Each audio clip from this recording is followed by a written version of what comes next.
Patient Zero is a new zombie horror film starring Matt Smith, Natalie Dormer and Stanley Tucci. The setting is that in a apocalyptic zombie infested world, Matt Smith and Natalie Dormer are scientists come soldiers working in a isolated bunker to try and find the Patient Zero or original zombie in hopes of engineering a cure. The zombies in this version are very much like 28 Days Later rage zombies, so they're fast and aggressive and you can turn very very quickly if bitten or exposed to their blood or what have you.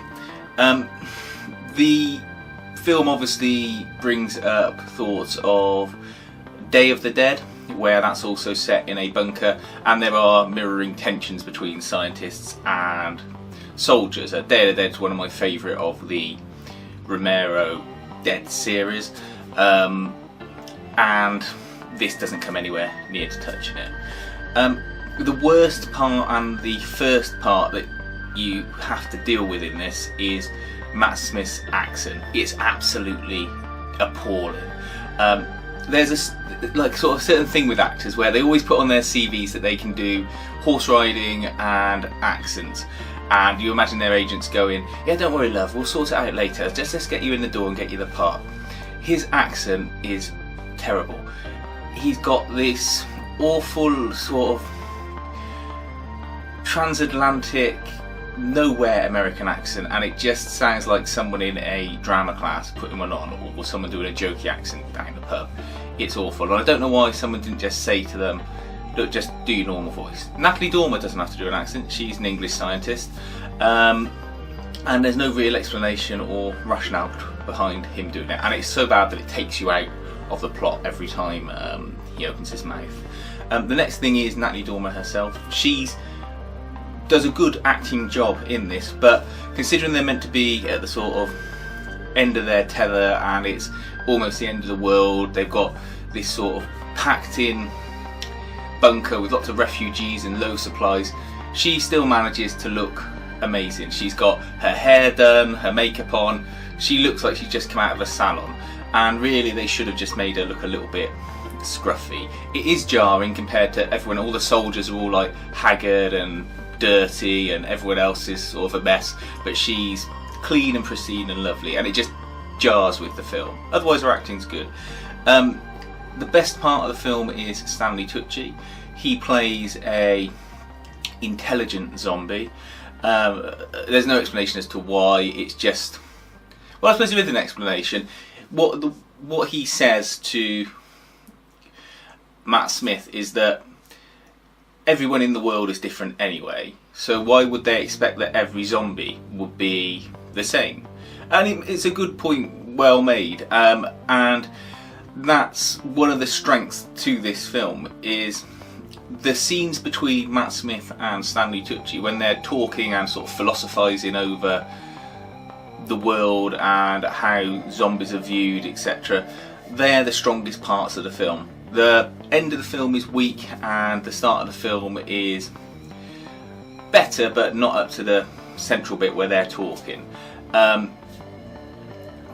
Unfortunately though, it does have a crap ending. It's got this sort of Terminator 2-like narrative over the top where you just see Matt Smith and Natalie Dormer riding off into the sunset, well, the day for night sunset, on a motorcycle, just some crappy voiceover saying, oh, we've got to try and like save this baby because Natalie Dormer's pregnant, it turns out, and it's for the future of mankind, etc. We'll find a cure. And it just feels weak and poorly done, and the day for night looks crap as well, and it's almost like they didn't quite know how to finish it. They were hoping they might get some sort of franchise out of it.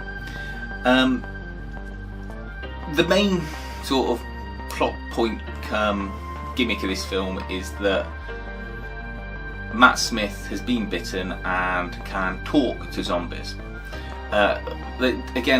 They try and make out that zombies are a virus and that there's nothing special about them or how they've changed, but then the film sort of contradicts itself by making it so that if you are sort of bitten and turned, you suddenly gain a full understanding of a new language, and that Matt Smith can just understand this language without any training, instruction or teaching, and that in itself implies that the zombies are sort of different and it's more than just a random virus that has infected them.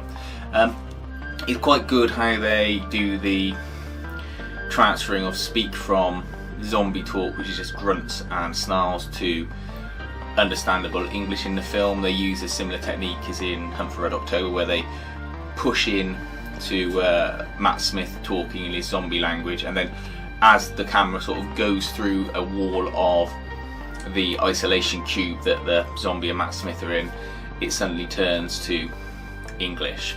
That's a nice, neat way to deal with it, and also it uses the cube as a way to distinguish whether or not they're talking in zombie language but you can understand it, or whether or not they're outside the cube and then they're talking in normal human language. Ultimately, is it worth watching? It is if you like zombie films. It's not an appalling film, it's just got appalling elements in it.